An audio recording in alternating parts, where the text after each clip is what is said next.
안녕하세요. 창준의 명리산책입니다. 제가 얼마 전에 이런 질문을 받았습니다.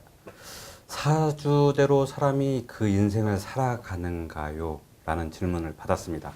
저는 그렇다고 얘기합니다. 그러면은 그 사주에 그 나온 대로 왜 살아가는가? 이거에 대한 또 질문이 있어야 되겠죠. 왜? 우리는 논리적으로 봐야 되니까요. 자, 저의 생각은 이렇습니다. 그 사람이 그 사주대로 살아가는 이유는 선택에 의해서 그 사주대로 살아가는 것이라고 봅니다. 왜?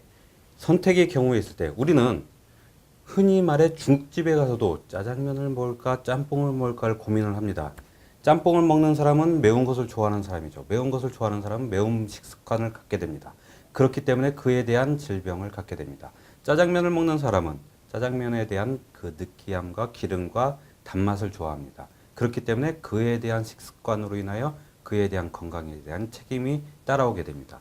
이러한 선택의 문제에 의해서 매번 다가오는 그 선택에 의해서 그 사람의 인생이 결정이 되는 거죠. 그 선택의 근거가 바로 사주이기 때문에 사주대로 살아갑니다라고 얘기할 수 있습니다. 그래서 어떤 문제가 있을 적에 그 사람에 대한 인생을 들여다볼 적에 이러한 성향으로 인하여 이렇게 가게 될 것이다. 그런데 만약에 네가 너의 인생을 바꾸고 싶다면은 그렇다면은 너의 우리 조상님들께서 많이 그러셨죠. 항상 말 조심하고 몸 조심하고 행동 조심하고 그리고 다른 사람한테 좋은 말하고 이게 괜히 나온 말이 아닙니다. 이 항상 모든 일의 선택의 문제에 있어서 조심하고 다른 사람에게 피해가지 않게 하라 이런 것이 담겨져 있다라고 생각합니다. 자, 그래서 오늘은 이런 선택에 관련된 문제들을 한번 생각해 볼 텐데요. 자, 하나 더. 이런 얘기가 있습니다. 가끔 무관사주, 무재사주 이런 얘기가 있습니다. 무관사주라고 하면 것은 관성이 사주에 없고 무재라고 하면은 재성이 사주에 없다라고 하는 겁니다. 그렇다면은 관성이 사주에 없다라고 하면은 직장, 직업 이런 것에 관련된 것인데 이 사람은 평생 직장도 없고 직업도 없을 것인가라는 질문에 봉착하게 되죠. 또 재성이 없다라고 하면은 이 사람은 재물이 없는데 이 사람은 뭐 그럼 평생 그 통장에 돈 한 푼 없이 살아가야 되는가 이런 문제를 보게 되는 거죠. 자, 여기서 없다라고 하는 것은 저의 관점은 그렇습니다. 있는 것으로 봅니다. 다만 이게 어설프게 있는 경우가 더 문제가 되는 겁니다. 자, 그러면 오늘 한번 그러한 문제를 한번 살펴보도록 하겠습니다. 지금 남자고요. 대학교는 예전에 졸업을 했고 지금 직장을 다니고 있습니다. 자, 이 사주를 한번 살펴보도록 하겠습니다. 4월에 태어난 무토입니다. 숫자 4가 아닙니다. 잔축이며 진사오미에서 4월입니다. 자, 그러니까 이 4월에 태어난 무토를 우리가 파악을 해보면은 무토에게 사화는 편인입니다. 편인의 속성은 우리가 그 전에 얘기를 했죠. 편인은 즉흥적이고 임기응변적인 정신적 순발력이 강합니다. 그리고 자기가 좋아하는 분야에 대해서는 매우 남다른 호기심을 갖게 됩니다. 그리고 그에 대한 지적인 폭발력도 매우 강하다고 그랬죠. 자, 이러한 4월에 태어났으니 이러한 성향과 거리가 멀다 하지 않겠습니다. 그래서 이러한 성향을 갖고 있을 것이라고 추정이 됩니다. 자, 그러면은 그림에 대한 모습도 지나칠 수 없죠. 그림에 대한 모습을 한번 그려보겠습니다. 자, 거대한 산이 이렇게 있죠. 그리고 구름이 뭉게뭉게.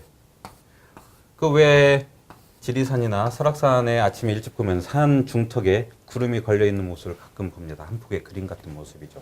자, 그리고 이쪽에 연간에는 신금이 있습니다. 신금은 뭐 여러 가지 모습을 갖고 있습니다만 여기서는 반짝반짝 빛나는 보석으로 표현을 하겠습니다. 그 다음에 경금이 있습니다. 경금에 대한 표현은 저는 요거를 산에 구멍이 뚫리고 철길이 있습니다. 네, 광산으로 보겠습니다. 광산으로 보는 근거는 여기에 경금과 신금이 같이 이 기둥을 이루고 있기 때문에 광산으로 볼까 합니다. 자, 그래서 이런 모습이고 이 사주가 무토가 구름을 갖고 있는 물안개죠. 이러한 모습을 갖고 있는 모습으로 우리가 추정을 할 수가 있겠습니다. 자, 그럼 다음에는 이 그림 그대로 놔두고 목화토금수를 한번 살펴보도록 하겠습니다. 목이 없네요. 목이 없습니다. 화는 하나 있고요. 토는 3개를 갖고 있습니다. 금은 신금, 경금, 신금 3개의 금을 갖고 있습니다. 자, 금수. 수는 바로 옆에 개수가 있습니다. 이 개수의 표현을 비라고도 많이 합니다. 비에 비유합니다. 그래서 하늘에 내리는 보슬비, 단비 뭐 이런 것들을 표현을 하는데 여기서는 구름으로 표현하고 있습니다.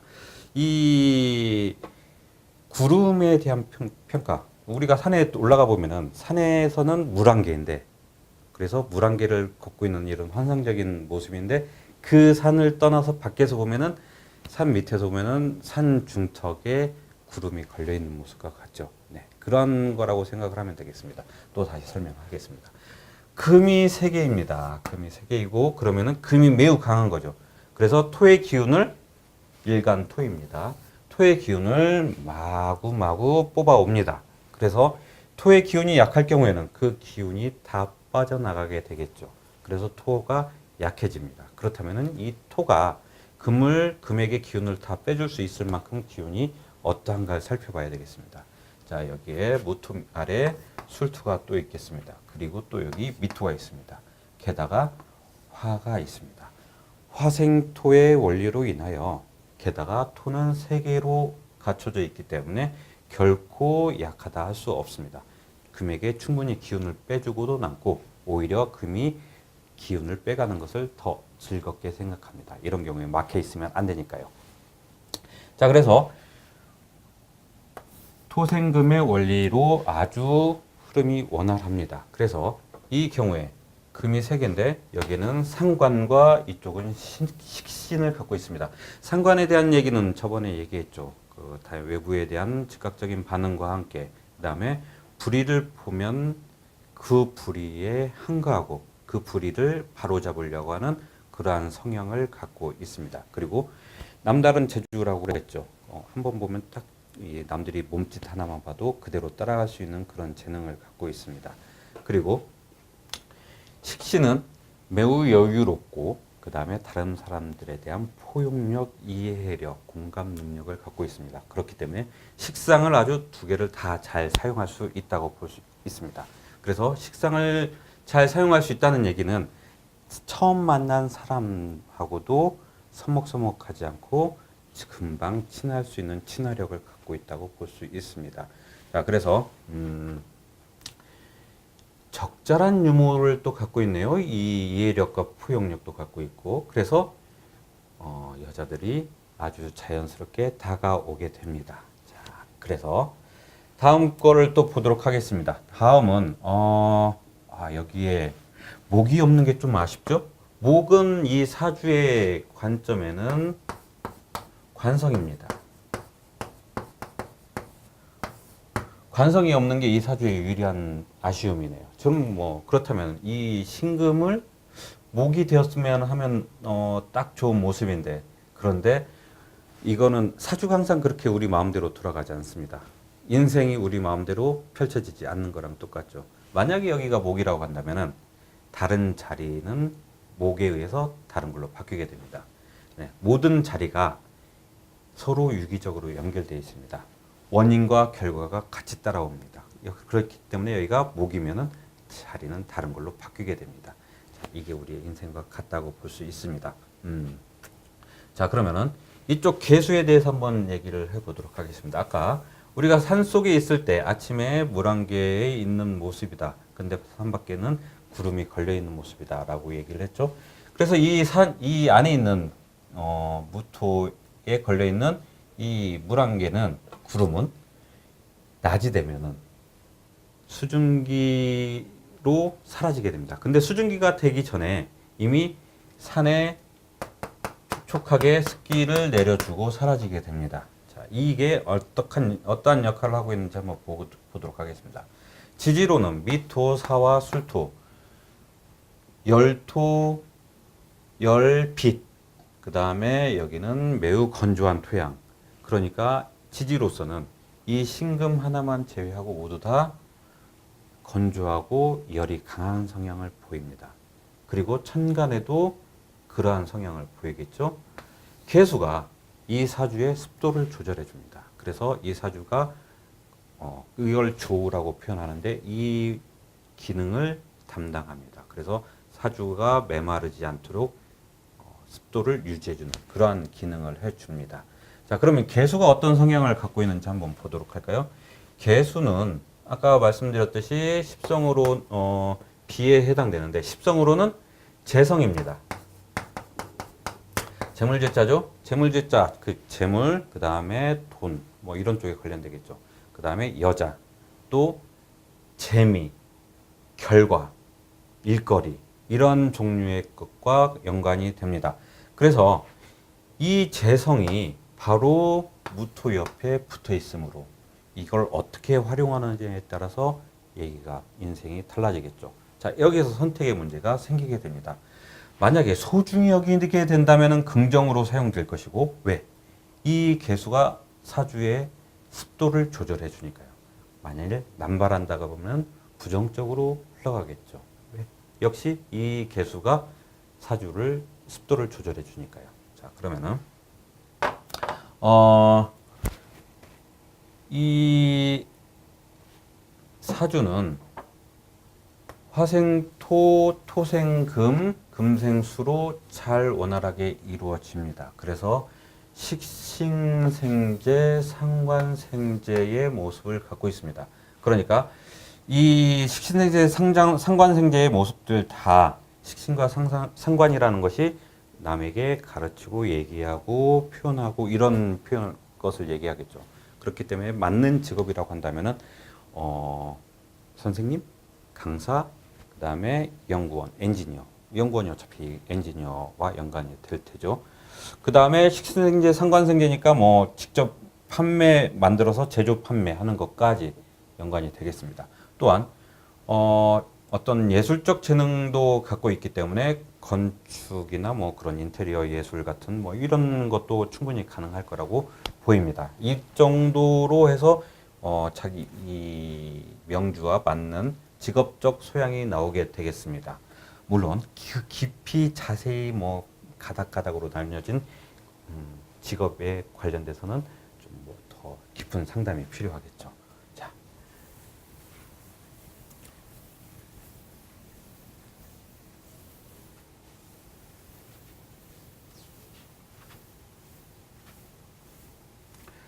자, 그러면 이 사주에는 목이 없습니다. 목이 없으면 아까 처음에 도입에서 말씀드렸듯이 목은 직업이고 직장인데 목이 없으면 과연 이 사람은 직장도 없이 그렇게 살아야 되는가?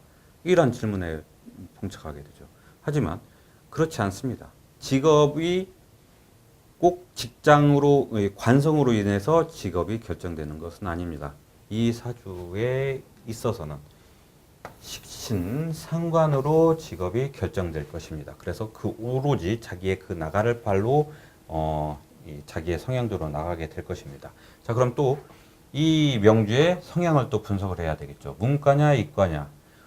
문과와 이과 중에서는 이과가 더 강세로 보입니다. 그리고 물론 예술적 재능도 있기 때문에 예체능도 뭐 고려의 대상이 있겠지만 이것보다는 이과가 훨씬 더 강한 특성을 보이게 될 것입니다.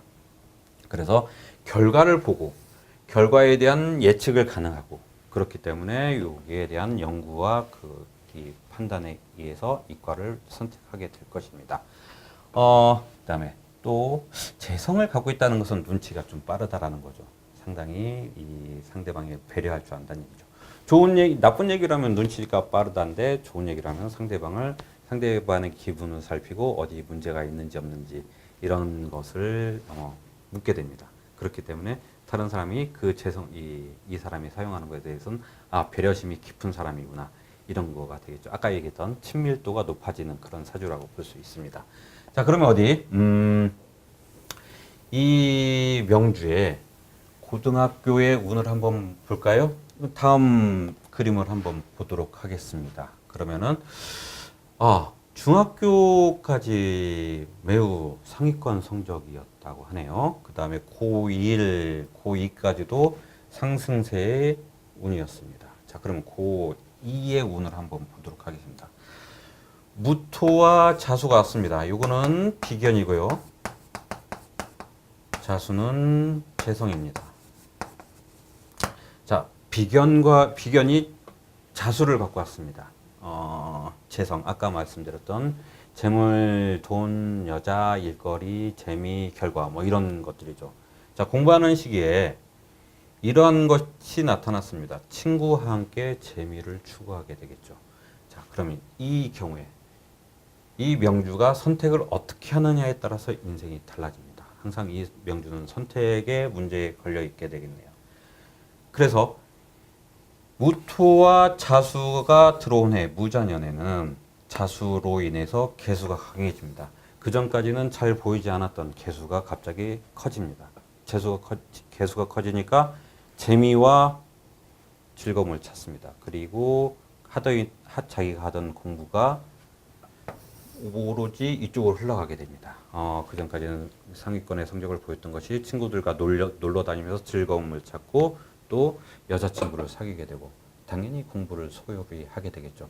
여자친구를 사귀어서 나쁘다라는 의미가 아니고 자기가 할 일을 거기다 놔두고 선택을 그 여자 쪽으로 했다는 것이 문제가 됩니다.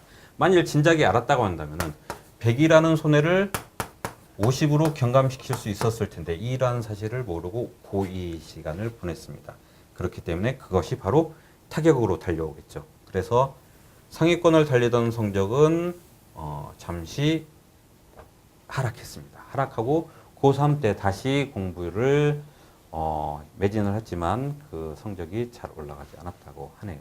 그래도 어쨌든 최후까지 놓치지 않고 끝까지 공부를 했다 합니다. 그리고 고3 때 운입니다. 기축년이 왔네요. 기축년에 겁재운입니다. 일단 겁재운이 왔다는 것은 조금 불리한 운에 속합니다. 자, 우리가 흔히 이렇게 얘기합니다. 끊임없이 노력하고 했는데 실패를 합니다. 그럼 주변에서 위로의 말을 해줘요. 운이 안 좋았다. 그런데 어떤 사람은 탱자 놀다가도 뭘 하면은 하기만 하면 잘 됩니다. 이 사람은 뭐라고 합니까? 운이 좋았네 라고 합니다. 다 운에 관련된 얘기입니다. 이 명주가 끊임없이 노력을 했지만 고3 때 겁재에 의해서 자기의 기운을 탈취당합니다. 자, 그래서 자기가 열심히, 물론 고2 때 자기가 선택한 그러한 공부를 소홀히 한 그런 선택의 문제에 의한 결과가 고3에 나타난 거겠죠? 그래서 본 성적보다는 좋지 않은 성적이 나왔습니다. 그래서 그 성적에 맞추어서 보다 보니까 마음에 차지 않는 실망스러운 학교에 합격이 되었습니다. 물론 이게 실망스러운 학교는 이 명주의 관점이고 다른 타인의 관점에서는 그 정도면은 충분하다라고 얘기를 할 수 있는 뭐 그런 정도의 학교입니다. 또 한 번 선택의 문제가 옵니다. 이쪽에서 그러면 재수를 할 것인가 아니면은 재수를 해서 자기 본 성적을 찾아서 갈 것인가를 봐야 되겠죠. 물론 다음 연도를 보면은 자기의 기운이 또 한 번 뽑아낼 수 있으니까 좋은 자기 본 성적을 낼 수가 있을 거라고 생각됩니다. 그러나 계산을 해보면 대1, 대2, 대3, 군대 2년 합치고 대학 4년을 보면은 17대 운이죠. 17대 운에 이 명주는 신묘대운에 목대운으로 들어섰습니다. 사주에 비록 목이 없어서 관성이 없어서 이 사람의 그 직장에 문제가 있다 하더라도 묘목이 목의 운으로 들어왔기 때문에 충분히 좋습니다. 그럼 다시 다음 화면으로 보게 되면은 이 명주는 목대운에 목운을 갖고 있기 때문에 결국에는 자기의 자리를 만들어낸다. 대학에 성공한다. 뭐 이렇게 표현을 할 수 있겠지만 더 큰 관점은 최종적인 목표는 이 명주가 좋은 직장에 들어가는가가 어떠한 모습을 갖고 있느냐가 우리의 1차적인 목표가 되겠죠. 그래서 대1부터 군대 갔다 오고 대학교 4학년 졸업하는 그때까지 보면은 마침 딱 목이 오는 시기입니다. 아까 이쪽에 묘목이 있었던 거 기억나시죠? 그래서 묘미학과 을목이 성립이 됩니다. 그렇기 때문에 이 경우에는 재수를 할까 아니면은 그냥 자기의 성에는 조금 안 차지만 지금 합격한 학교로 갈까 이거에 대한 선택이 걸리게 됩니다. 결국에는 나중에 들리는 얘기로는 대학 4학년에 입사 시험을 치렀고요. 그리고 철강 회사의 연구원으로 들어갔다고 얘기를 들었습니다. 그렇기 때문에 이 사주가 자기의 길을 선택하는 거에서 어떤 길을 선택하느냐. 물론 재수를 해서 좋은 학교를 들어갈 수가 있을 겁니다. 그리고 또 한 번 다음으로 보면은 병신년이 되겠네요. 병신년에 대학교 4학년을 맞이할 수 있을 겁니다. 이렇게 되면은 또 그때 가서 또 선택의 문제가 또 달라지겠죠. 회사를 갈 것인지 아니면 대학원을 진학할 것인지 이때의 문제가 달라지게 될 것입니다. 그렇기 때문에 항상 뭐든지 이러한 선택의 문제를 갖고 있는다면은 그냥 즉흥적으로 하는 것이 아닌 나중에 어떤 선택을 할 것인가를 우리가 생각을 해봐야 된다는 얘기입니다. 자, 이런 경우에는 직장을 문제를 초점을 잡았으니까 되도록이면은 뭐 을미년에 대학 졸업함과 동시에 직장을 잡을 수 있는 그런 시스템을 맞춰 나가는 게 제일 좋겠죠. 오늘은 이렇게 선택의 문제가 어떤 결과를 만들어내는가 이런 것들을 한번 살펴봤습니다. 마지막으로 이 명주는 아까도 말씀드렸습니다. 개수가 이 사주를 조절합니다. 물론 상관생재, 식신생재로 재성이 잘 재성이 위태롭지는 않습니다. 그렇기 때문에 이 명주가 절약하고 아끼고 정제지 않습니까? 정제니까 자기가 취득한 돈에 대해서는 철저히 잘 관리할 거라고 생각합니다. 여기에서 그러니까 꼬박꼬박 잘 모아진 돈 잘 관리를 하면은 이 사주는 아주 무난하게 잘 흘러갈 것이라는 얘기를 하고 싶습니다. 네, 오늘은 이렇게 무관인 경우와 관성이 없는 경우와 선택의 경우의 결과를 어떻게 우리가 측정할 수 있는지를 한번 사주를 보면서 분석을 해봤습니다. 네, 다음 시간에 좋은 내용으로 다시 뵙도록 하겠습니다. 감사합니다.